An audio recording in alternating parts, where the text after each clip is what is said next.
optimization part.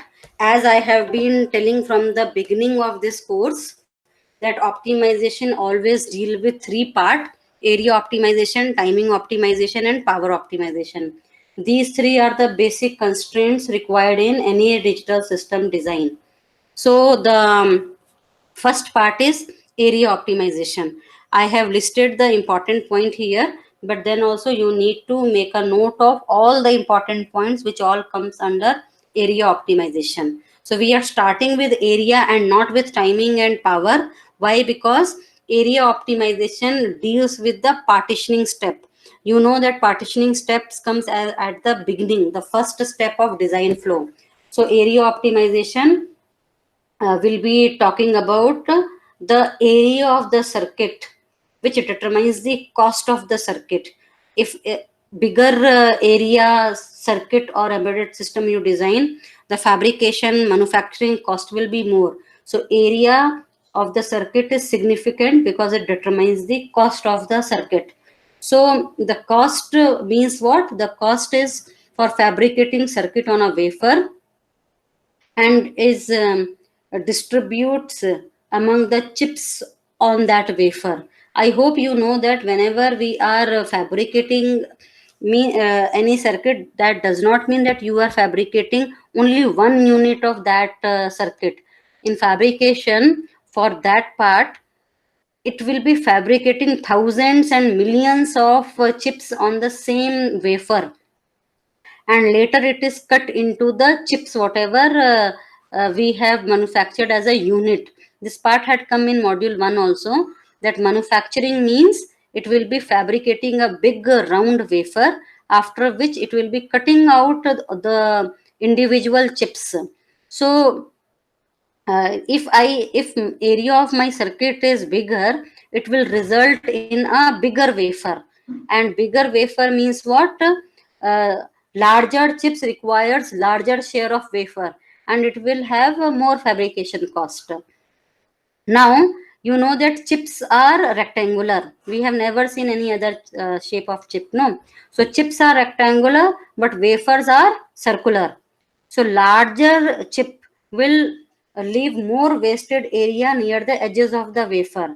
So you imagine out of that circle, you will be making those rectangles. So if a big rectangle means arch of that circle at the end will be wasting it more. So the proportion of wafer cost borne by each chip is just not the ratio of chip area to wafer area. The chip area and wafer area relationship is non-linear. So it will not directly decide, but it is understood as a common sense. If you have a larger rectangle in that circle thing, corner wastage will be more. So this is the why we go for area optimization, reason why we go for area optimization. Now this non-linearity I talked about in the placing of that rectangle on that wafer.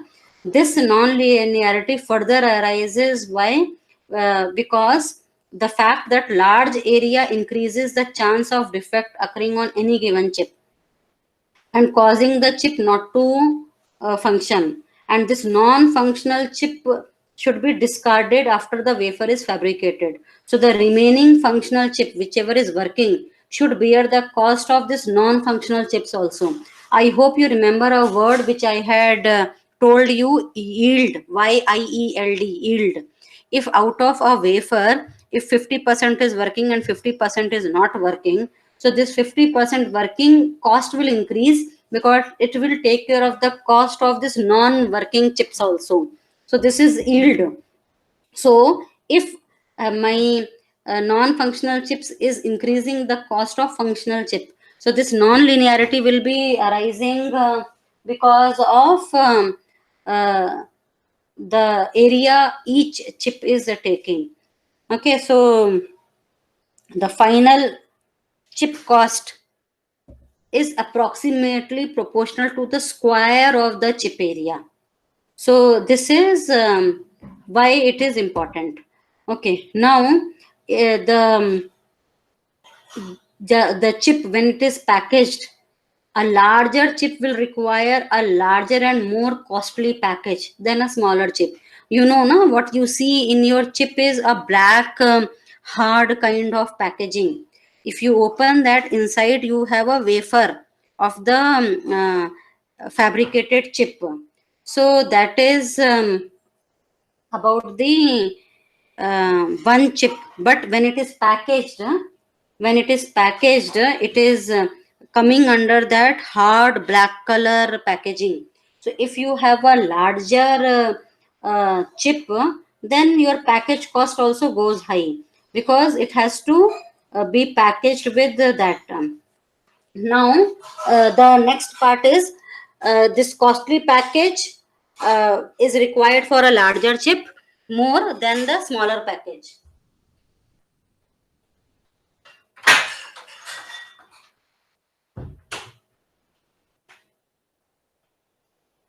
The next part, you have, what you have to see under area optimization is that uh, you got to understand a smaller area, smaller chip is better because of the fabrication on the circular wafer as well as the packaging. So, and these two part we have understood. Now let us go to the next part. And the next part is the area of the chip also decides the heat dissipation. You all know that any electronic circuit, when it works, it will be dissipating more heat. So if a chip is larger, more transistor, if a chip is larger, it has more transistor than a smaller chip.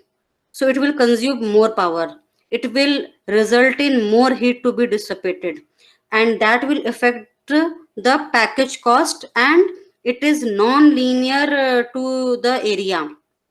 So the third point is about the heat dissipation and power consumption. So if chip is larger, more transistor, more power, more heat dissipation, because the packaging of any chip also involves to take care of the heat dissipation which is created by that chip.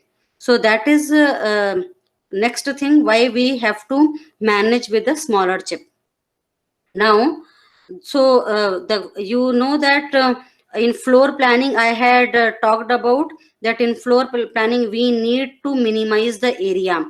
That is why we arrange the block in such a way that area is minimized, and the placement and routing problem is also more optimized.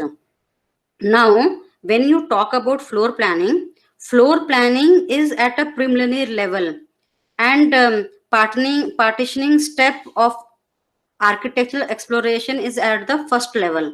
So at the partitioning step only, that is about the first level only, we can estimate the number of pins that we require for the chip, and number of pins that is required for the chip is also affecting your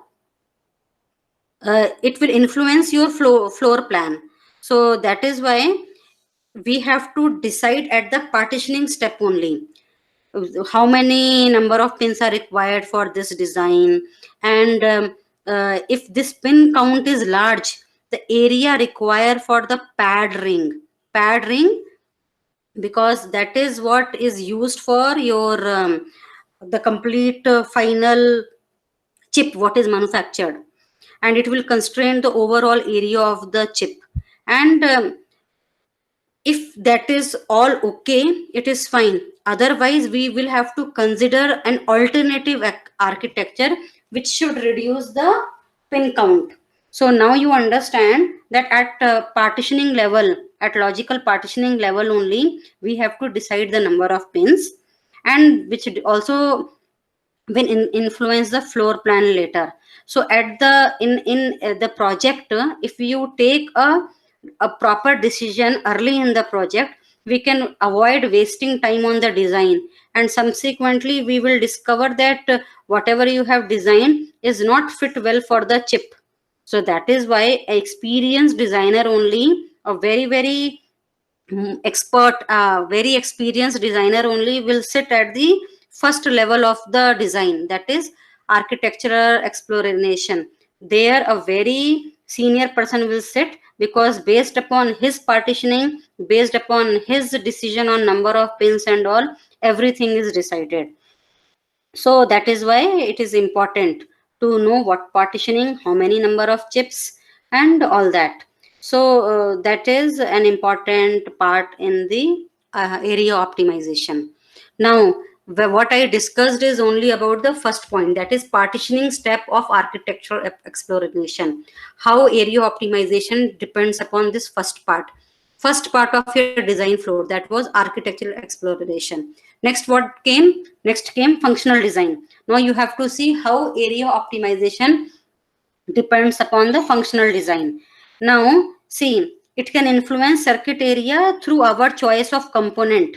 You know that at functional level, you decide what component you will be using, whether you will be working this using AND gates to make it, or using an other options to use it. For example, different form of adders and multipliers have different circuit complexity, and hence it will have different circuit area, and it will be a trade-off between propagation delay or cycle count for the performance of an operation. So you know that if I talk about adder, you have a look ahead carry adder also, you have parallel binary adder also. Same way multiplier also are different types.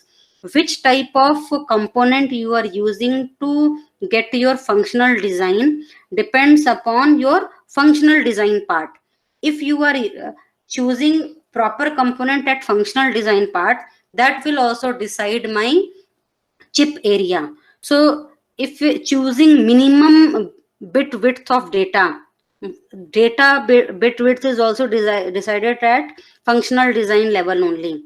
So if we use a minimum bit width data, it will also keep our circuit area to minimum. How? Because the component that process this data can be of minimum size, and also minimum of wiring is also required between the component, because you know na, the data, the number of bits in data will be carried by a data bus. And what is data bus? Data bus is the wire between various blocks. So what components you are using, what is the width of the data you are using, all that is decided at the functional design level, and that is how a functional design affects the area optimization. So that is your second point, area optimization depending upon the functional design. Third comes your synthesis stage.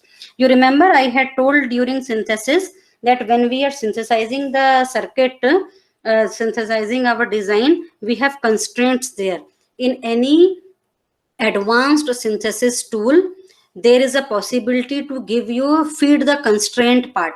If I in the synthesis stage, if I give the constraint as area, the tool will try to make a synthesis net list based upon the best area optimization. It will not bother about the power or speed part. It will bother about the area part. So what happens in synthesis stage, we can influence the circuit area by specifying the constraint in the synthesis tool as the area constraint. So we can direct our synthesis tool to obtain a strategy that minimizes the area instead of delay.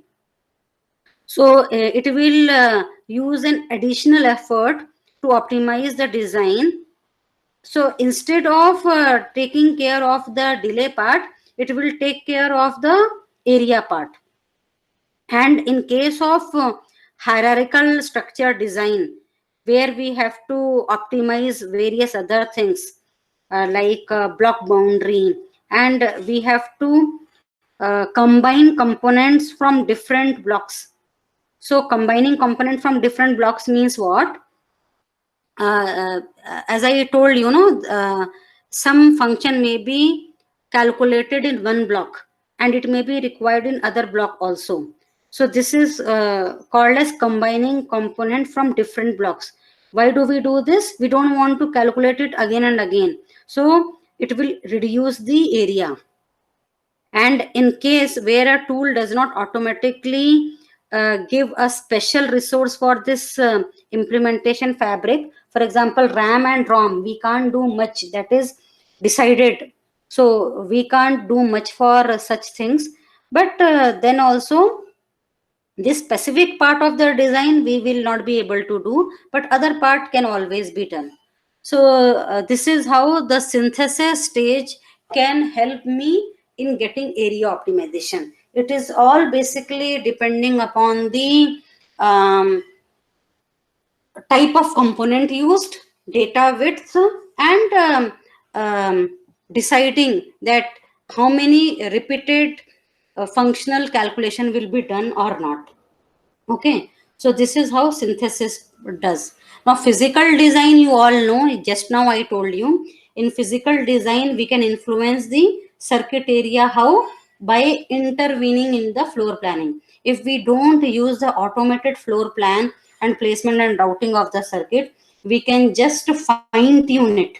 At this level we can fine tune. Of course we cannot change the number of the component or type of the component, because it is decided at functional and synthesis level, we can't do that. But of course we can alter the placing.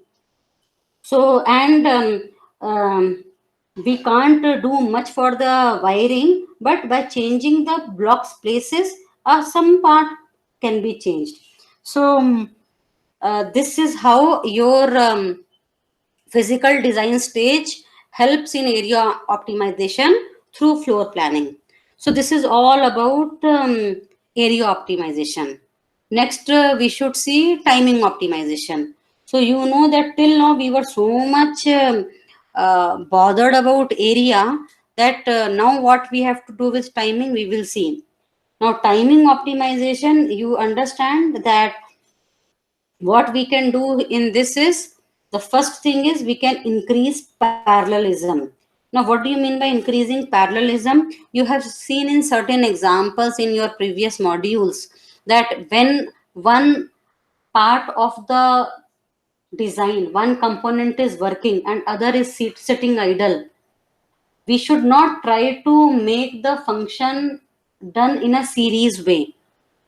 If one component is working and the other component can also work without waiting for the data from the first component, you should make your design in such a way that various components can work parallelly, and the result of those components can be used for the next level of operation. So increasing parallelism is the one most important thing which you can do for optimizing the time. Now the performance and timing both are very very important. You all know that whatever digital systems or embedded system you want to use, you always want it to work very very fast, is it not? You require all your mobile phones or any other embedded system also to function very fast. So the greatest impact is by application of parallelism. Of course, parallelism is always in conflict with area and power. Why? Parallelism means you may require an extra component which can work, which is used to work parallelly. So, of course, there is a trade off. You will have to decide whether you want speed more or whether you want area more. So, it may require extra resources, which for parallelism to take over, and extra resources means extra area and extra consumption of power. So that is byproduct of parallelism. That is one thing. Next thing is using the clock frequency. Now what do you mean by clock frequency?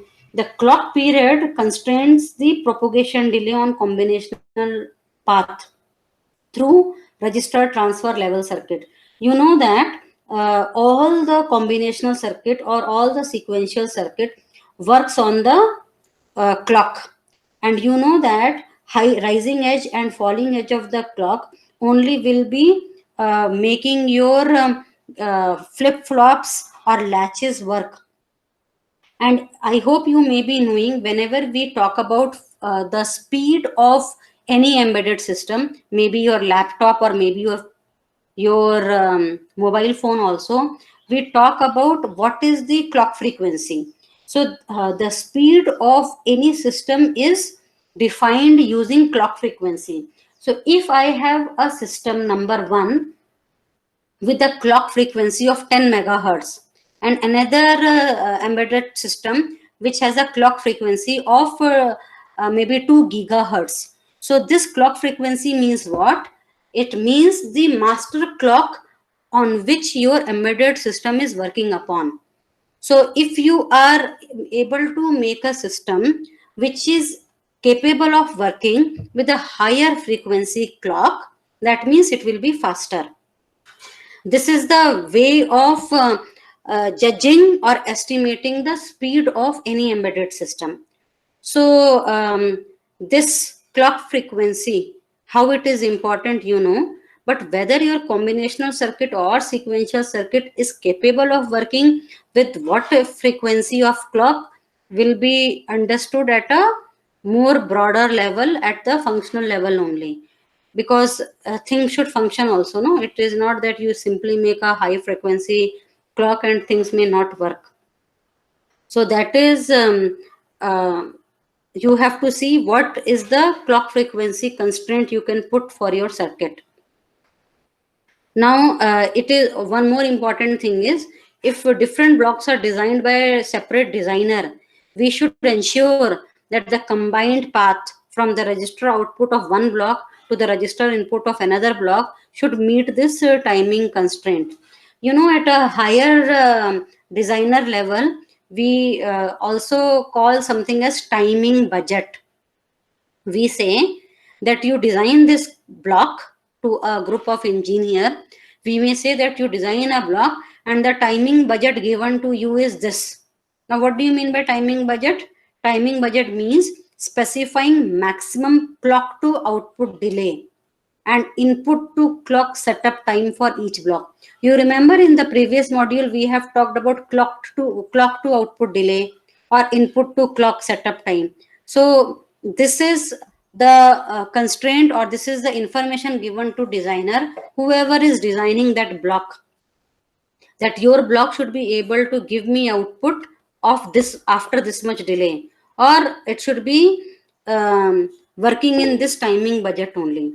And any deviation from this budget must be specifically agreed between designers, and it should be documented and carefully verified also.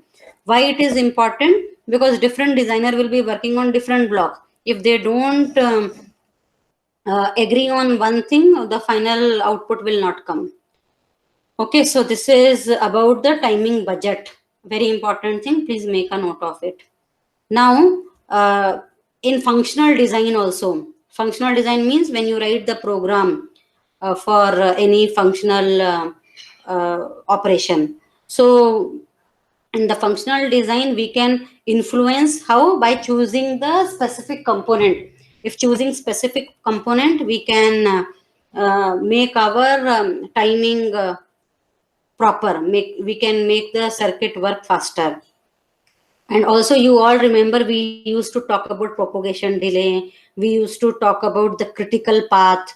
So propagation delay deciding, critical path designing, all these things are done at the functional level only. And at the physical design level, we can simply fine tune the timing by placing the component. You know all these design steps now, so you can understand at functional level how you can alter your timing by choosing good component, by taking care of critical paths. And at physical design, what you have to do is by placing the component and the wire in a proper way that it takes less time to operate.